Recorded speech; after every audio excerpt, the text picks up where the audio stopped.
Assalamualaikum warahmatullahi wabarakatuh.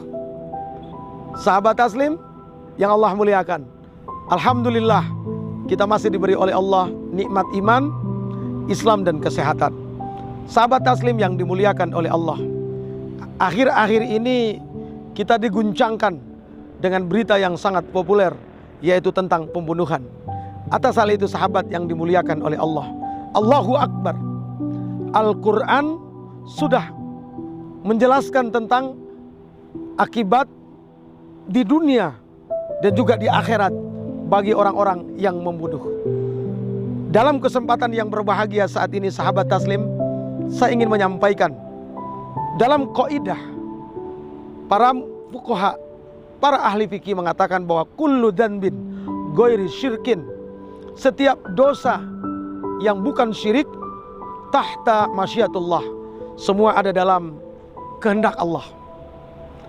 Insya'a ghafarallahu, jika Allah mengampuninya maka Allah akan mengampuninya.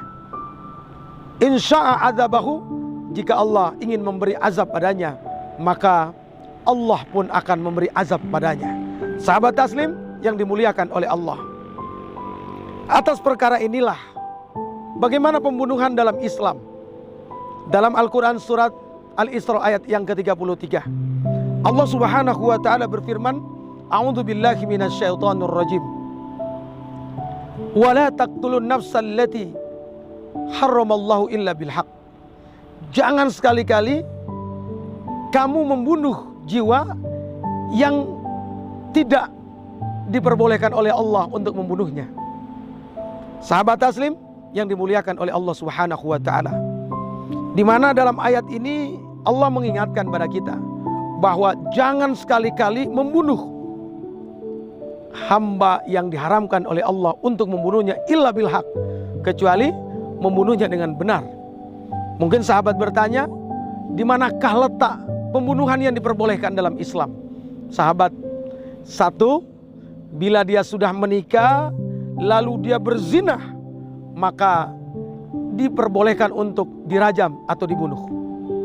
Yang kedua, ketika dia telah murtad daripada agama ini, yaitu Islam. Dan yang ketiga adalah ketika dia melakukan pembunuhan yang kita kenal dengan qisas. Sahabat Taslim yang dimuliakan oleh Allah, atas hal itu Allah berfirman dalam ayat 33 dari surat Al-Isra bahwa mangkutilah mazluman, barang siapa yang dibunuh secara zalim, faqad ja'alna, sungguh kami Allah memberikan liwalihi sultanan, kami memberikan kepada walinya kekuasaan. Untuk apa? Mengkisosnya, membalasnya, tapi tentu dengan aturan. Aturannya adalah fala tusrif fil qatli, jangan membunuh secara berlebih-lebihan, alias tidak boleh badannya dimutilasi, anggota jiwanya dimutilasi, atau yang bukan membunuh malah kita membunuh. Na'udzubillah, summa na'udzubillah. Sahabat yang dimuliakan oleh Allah, kenapa demikian? Innahu kana mansura, karena wali itu diberi pertolongan, diberi kekuasaan. Sahabat Taslim yang Allah muliakan, tapi luar biasa Islam. Bila mana si hamba Allah membunuh, dia bertaubat pada Allah, dia beristighfar pada Allah, tidak mengulangi lagi, ini belum tentu menghilangkan dosa pembunuhannya. Kenapa sahabat yang dimuliakan oleh Allah? Ini hubungan dengan Allah. Sedangkan ada hukukul adami, yaitu bagaimana sikap dia terhadap sesama Bani Adam, yaitu dia harus datang mengakui dosanya bahwa dia yang membunuh. Dan yang kedua, dia harus dikisos. Bila keluarga ahli waris yang terbunuh memaafkan dengan imbalan, yaitu membayar denda, maka dia harus membayarnya. Bila memaafkan tanpa bayar denda, baru disitulah taubat dan istighfarnya diterima oleh Allah. Sahabat yang Allah muliakan, kemudian apa hukuman yang akan didapati oleh orang-orang yang membunuh? Dalam surat An-Nisa ayat 93, Allah subhanahu wa ta'ala berfirman, A'udzu billahi minasyaitonir rajim, jangan sekali-kali kalian membunuh. Jangan sekali-kali kalian membunuh. Jangan sekali kalian membunuh mu'minan muta'ammidan, orang beriman dengan sengaja berencana. Apa yang akan Allah berikan pada orang yang membunuh dengan sengaja berencana? Kata Allah, ada 5 azab yang akan dialami, diderita oleh orang-orang yang membunuh dengan sengaja. Kata Allah, fajazauhu jahannama khalidan fiha.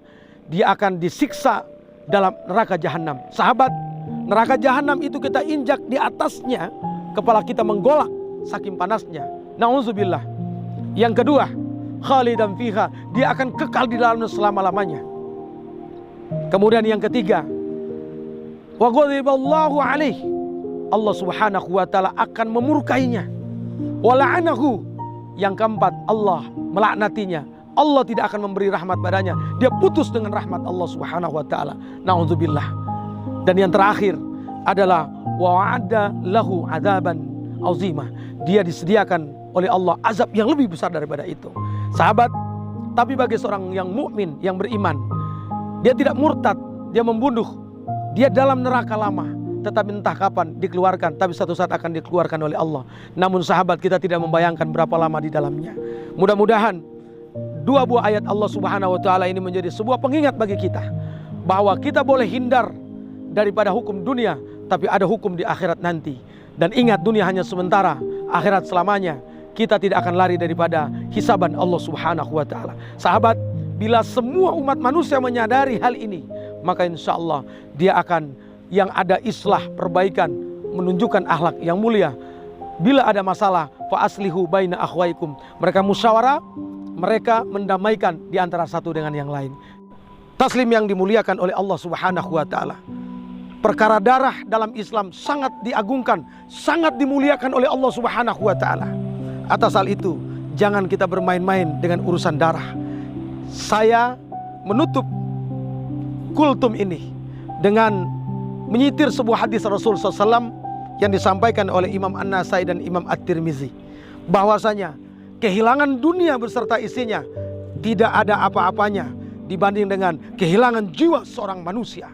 Lebih mulia kehilangan jiwa seorang manusia daripada kehilangan dunia beserta isinya. Juga dalam ayat yang lain Allah Subhanahu wa taala berfirman, "Man qatalan nas", barang siapa yang membunuh jiwa bighairi haqqin, tanpa alasan yang benar, ka'annahu qatalan nasa jami'an, seolah-olah dia membunuh satu isi dunia ini. Na'udzubillah, summa na'udzubillah. Demikian sahabat, mudah-mudahan bermanfaat. Assalamualaikum warahmatullahi wabarakatuh.